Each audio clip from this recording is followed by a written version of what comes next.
Vamos lá, retomado o contato com o Dr. Paulo Lotufo, epidemiologista, que começava aqui a responder. Eu pedi uma projeção e uma leitura do momento atual e o senhor falava que também é importante a gente olhar para trás, porque o comportamento Exatamente. e as ações de um mês atrás, por exemplo, refletem no mês seguinte, né, doutor? Exatamente. Nós estamos vendo, começamos bem, estávamos relativamente bem até setembro, depois de setembro a gente começa já a relaxar. Quando as eleições começam, governos e prefeitos reduzem o relaxamento por uma questão eleitoral. O Natal foi catastrófico, o que nós tivemos de casos entre familiares foi muito grande. Aí tivemos Réveillon, férias de janeiro, que teve uma característica de pessoas se aglomerando em alguns lugares e depois voltando para suas cidades. Com isso, né, se espalhou o vírus por boa parte do país.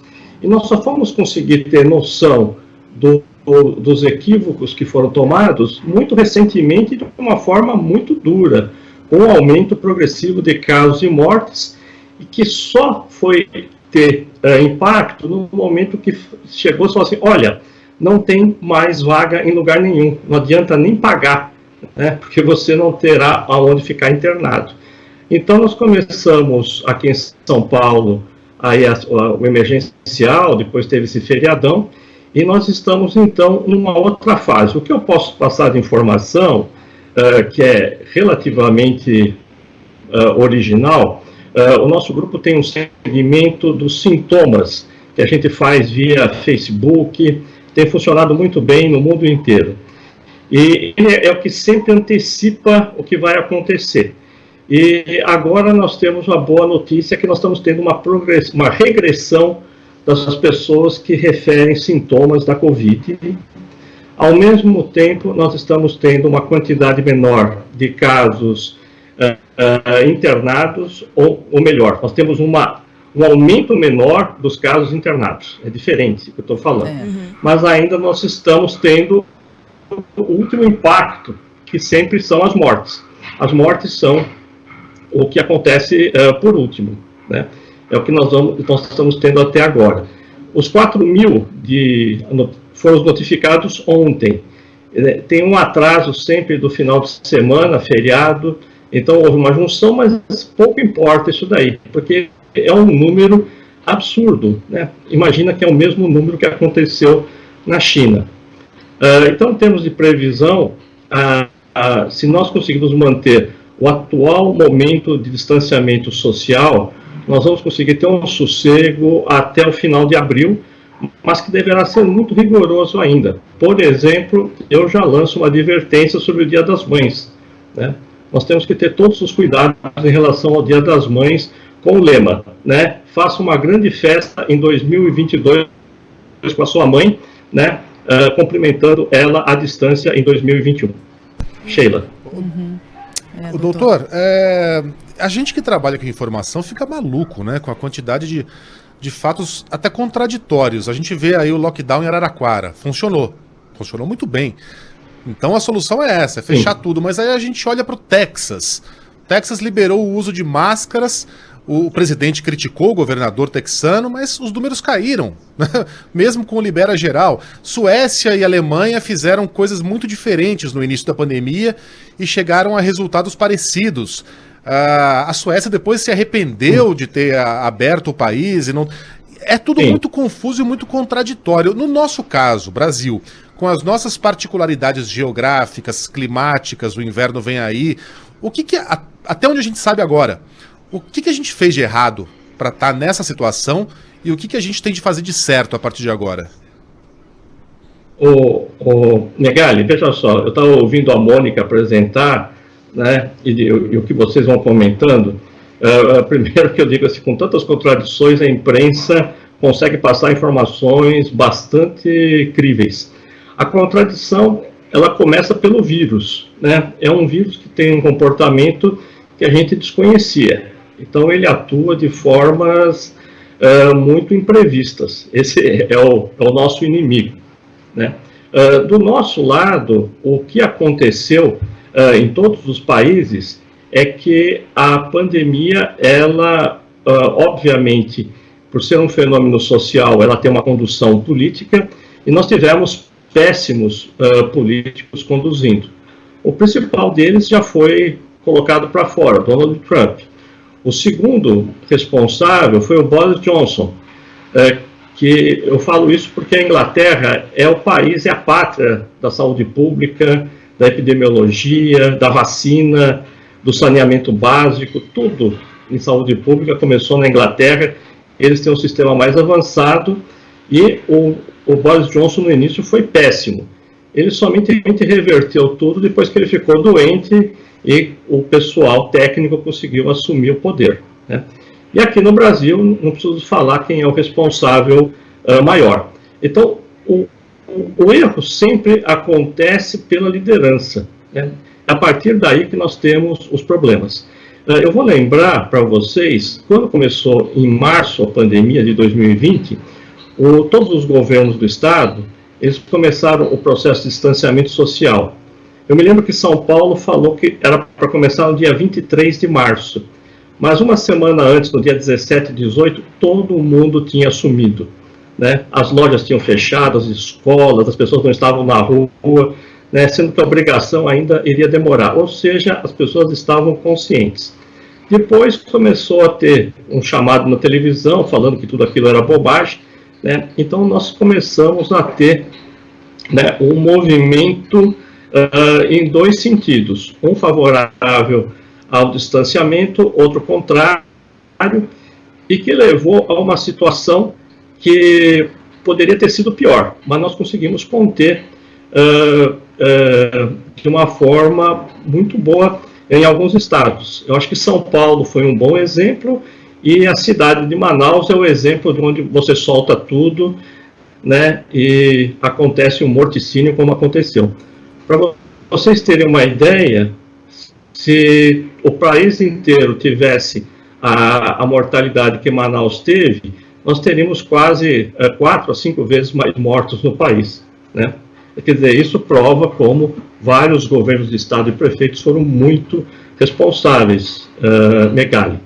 Agora, as contradições são inerentes mesmo, né? Você vê agora o que está se passando com a vacina. O Reino Unido, que vacilou no ano passado, está dando um show de bola, enquanto que a Alemanha está fazendo um monte de bobagem, né? A Alemanha está levando um 7-1 do Reino Unido, Megali. Aliás, a União Europeia inteira, né? Ficou esperando as vacinas caírem do céu e agora estão pagando, estão pagando o preço. Doutor, é muito interessante, né, ouvir uma pessoa tão importante, ouvinte da Band News FM, conversando com a gente.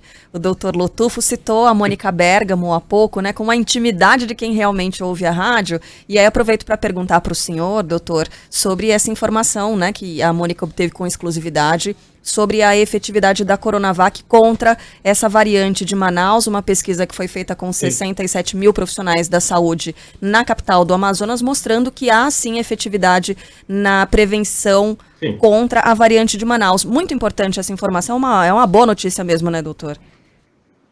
Sem dúvida. Quem organizou isso foi o Júlio Proda, que é uma pessoa muito responsável, respeitada, que faz coisas muito bem feitas, né? E o importante, uma das coisas que eu bati muito, foi que a variante P1 de Manaus, ela ganhou uma notoriedade não merecida, porque ainda o que causa a maior parte dos casos é aquilo que a gente chama do vírus selvagem, aquele que não sofreu mutação.